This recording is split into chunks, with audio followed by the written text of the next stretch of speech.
Well, hello. I have no idea if this is going to work or not. I was told that I have to film this horizontal, but I think it's weird because, like, I'm not really looking at the camera. So we're going to see how this works out. But this is the very first in-studio yap sesh, okay? So it's this new thing I'm doing. You know, everybody's like, oh, you play so many commercials. Well, that's how you pay the bills.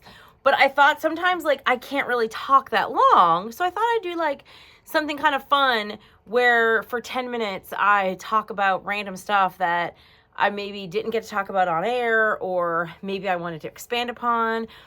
So I thought that, you know, I'd talk about my vacation, talk about where I went, because there was a lot of questions. Obviously, feel free to follow me on the socials. Nicole is Nick, Nicole is Nik. But wait, because I didn't even get to talk to you about Post Malone and Jelly Roll, because that happened, and then boom, it was Memorial Day, and then I left to go to Anguilla. And so wasn't that like the most insane concert? And then the fact that like Jelly Roll was like just talking about, you know, his life and how he, you know, he wants to be thankful to God, and then all of a sudden the double rainbow appears. Like, what are the odds of that? It was amazing. So that show was great. And I got to tell you, that was the first time I've ever seen Post Malone. And why is he like attractive? Right? Like, I was on the floor. It was really, really, really fortunate that I was able to be on the floor. And okay, so let me tell you this. I just feel very, very grateful that one of the coolest parts about the job is the it factor, okay? And I say this all the time, that there are artists that it does not make any sense of why they have the it factor. They just do. And Post Malone is one of them. Like, you can't take your eyes off of him. It is the craziest thing. And I'm like, is he like hot? But I say that about Luke Combs all the time. Like, Luke Combs, like, doesn't look like he should sell out stadiums, but when he gets on stage, you can't take your eyes off of him. Same thing with Ed Sheeran. Ed Sheeran's the exact same way. And I think that that's what's really interesting about the show The Voice. Like, The Voice has been on for so long, and there's never been a superstar from The Voice because the coaches are the superstars. Like, so many people on The Voice have already, like, had record deals or had been in movies, or maybe they had an album and they didn't make it. And I really think it's because they don't have the it factor. I think they're crazy talented, but like, there's that thing that it just does not make sense. And it's not, has nothing to do with looks. I mean, obviously, you know, attraction helps, but a lot of the times, like, think about Morgan Wallen, like Kenny Chesney. I had never seen Kenny Chesney until the summer of 2022. And so we were in a suite, and Raz is like, here's tickets for the sandbar, go down, right? And so I go down for the sandbar, and like by the second song, I'm like, sign me out for the fan club. Because you just can't take your eyes off of him. Like, he just lights up the stage, and that's what Post Malone does. Like, there's no dancers. The band is all the way in the back. It's literally just him singing and rapping and talking and like doing his whole thing. And I love the fact that he wore the Eagles band shirt with like the Kelly green sleeves. And he's like, because everybody gets annoyed that he talks about how, you know, he's a Cowboys fan. I'm like, he grew up there. Like, it would be like somebody in Philly, Kevin Hart, Quinta Brunson, by the way, she got the key to the city. Shout out to Abadel mentoring Quinta. But like, yeah, kudos to him. The Cowboys have sucked for years, and he's still a fan. But I love the fact that he wore the Eagles shirt with the Kelly green. He's like, I'm wearing my Eagles shirt. I was like, so clever. So, you know, we got him and Jelly Roll, and then obviously we get Jelly Roll for Barefoot, which is going to be awesome. So anyway, so there was Memorial Day where I went to the very famous Summit Hill Memorial Day Parade, and then I came back, and then I went to Anguilla, and a lot of people are like, where'd you go? And so how we found it. So my best friend Diana, we call her DQ Travels, okay? She books all our trips. If you remember last year, we went to Paris, Bruges, and Amsterdam. The year before that, we did Italy.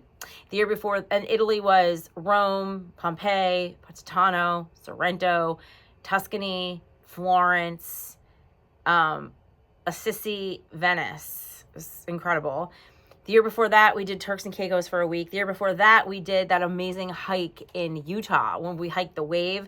she emailed to try to win the lottery and won the lottery. So we flew into Salt Lake, did Salt Lake, then did Monroe for the Mystic Hot Springs, then drove to Kanab, did the 10-mile hike, and then drove another 2.5 hours and ended in Vegas and flew home. And so we wanted to go on like we were originally going to go to Switzerland, and it was it was very expensive, and we were like, you know what, let's go on a relaxing vacation. And so her Peloton instructor had gone to this resort in Anguilla, and we're like, you know what, screw it, let's go, let's do it. And here's the thing, I obviously love to talk, right? I talk for a living. I feel really blessed that I get to talk all the time. But when I'm on vacation, especially a beach vacation, I don't want to talk. I don't want to do anything. Like, I literally, and I'm a ocean girl. Like, I want to be on the beach, toes in the sand. I want to swim in the ocean. I want to dive in the waves. I mean, the Caribbean is not too many waves, but like, I don't want to have to like get up super early and have to fight people for chairs. Like, I want it to be, my dream vacation, honestly, is where you like, there's no one around and you just open the sliding glass door and there's like a little pool, and then you walk 2 steps and you're on the sand. Like, and you're just chilling the whole time. Maybe there's like another person there, or like 2 people. You know what I mean? Like my group of friends, and it's like, you don't really need to do anything. I understand how people want to go to all-inclusives and like, you know, they want to try different bars and stuff. People want to party in Key West. Like, that is just not me. So this trip was phenomenal because we were able to just relax, and it was so great. I mean, I'm the type of person, even at the Jersey Shore, I could literally be on the beach from 9 a.m. to 7 p.m. Like 7 p.m. at the beach is the best. It's like the golden hour. So we did have, Anguilla's really known for a lot of the really delicious restaurants, and it's just like fresh seafood, and it was absolutely amazing. But the crazy story is how my best friend Diana, yes, DQ Travels, needed to be rescued. So she loves to be active, okay? And one of the days she decided she was going to go kayak on the ocean. Now, Anguilla has like a natural breeze all the time, and you can see the current, like you can see it move. She's like, I'm going to go. Now, luckily, she had a life jacket on. So she takes a 2-person kayak, hops in the kayak, and starts paddle it. Now, I'm thinking you're just going to paddle around, okay? No. She starts going further out. And so I'm like watching her. Now, my 2 other best friends, Joe and Christine, are there too. And they're like, la-ti-da, la-ti-da. And I'm watching her, and she's going further out. And I start freaking out. And I'm like, this is not good. She doesn't have her phone. She's by herself. And so Joe starts saying to me, well, then go talk to somebody. He now, instead of calming me down, he starts getting hype, right? So then that makes me even more annoyed. Christine's like, oh, I think she's fine. So in the meantime, Michael, who is our waiter, comes over, and he's like, wait, that's her all the way out there? And I said, yeah. He's like, that's not good. I go, I think she's too far. I was like, it's far. So I run over to Hector, who's the guy who is giving out the snorkeling and kayaking equipment. And he's like, yeah, I'm already calling our manager. Manager's over there. So then I sprint to the manager, and they had called somebody that, thank God, happened to be home, because the resort normally has a boat and its engine was broken. So the other manager called his friend who just happened to be home, and he got his boat out, and she was so far out, we couldn't even see her. We could not even see her. She was that far out. And it was really scary, and he found her. But how about this, that at one point the kayak flipped and she got caught underneath. Now, luckily, she knows what to do, and she was trying to swim back with the kayak. She's an Aries. You know, Aries, they don't sit still. Sorry, allergies. So thank God she was rescued. But it was so scary. And I was like, here's what you need to know. Always wear a life jacket. Don't kayak in choppy ocean waters. If you're just one person, don't take a 2-person kayak, and always have a friend with anxiety. Always have a friend who's going to be the mother of the group that like watches you intently like a crazy person. So luckily the rest of the trip after that was great. There was a couple things that I wish we could have stayed a little bit longer, because you can do like salt farming and go and like in this kind of like bay and get salt. And then we did rent a moke, which is like this mini Jeep, which is pretty cool. You could also do like glow kayaking, but after like the rescue, we didn't do that. So then we were supposed to be home on Monday, and so we were flying from Anguilla to Miami home, and we were supposed to get home Monday night, and then here there was crazy storms in Miami. They closed the entire airport and they closed the airspace.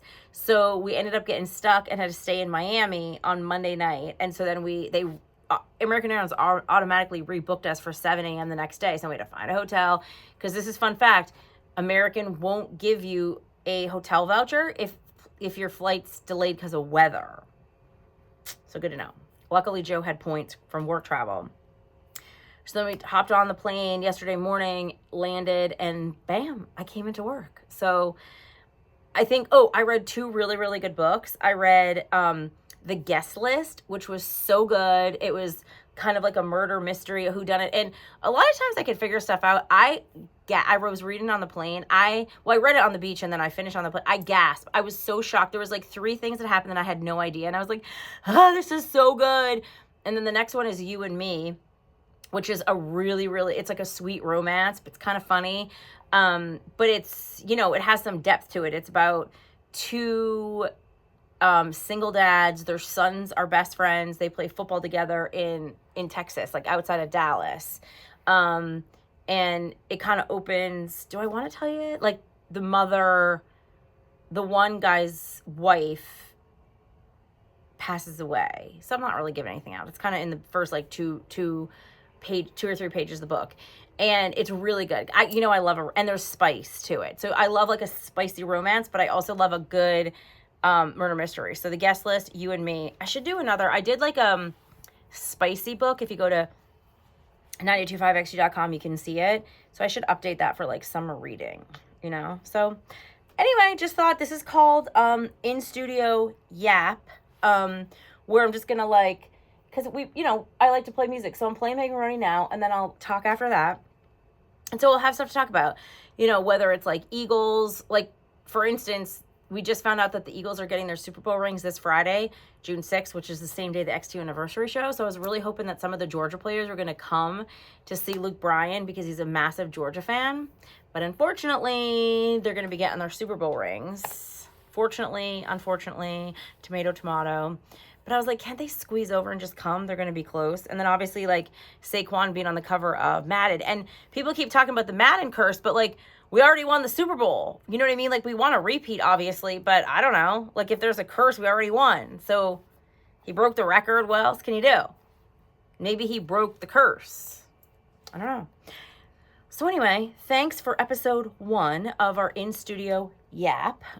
I was wondering if it was going to be, like, yap sesh, like, in-studio sesh, but I think in-studio yap is fun because I'm just going to be yapping about, kind of, like, musings that I thought, and there's like something that I think about, like I probably could do a whole thing on Riley Green and Megan Maroney. Maybe I'll do that as my next one because I think that would be pretty fun. We need like a good celebrity couple, like Taylor and Travis. Like it's going to be 2 years since they've been together. So I think it'd be really fun. And we haven't had a country couple since, think about it, Carly Pearce and Michael Ray. And that didn't end well, It's like Tim and Faith are like the only ones still. So like if Megan Maroney and Riley Green are legit, like that's a hot, fun, I even want to see them do the red carpet. So I think I want to do one specifically about that. We could break it all down because there's all these TikTok theories about Ella Langley and like body language and stuff. So I don't know, it'll be fun. Anyway, thanks for the first in-studio yap sesh with me, Nicole. Thanks for listening. Mwah.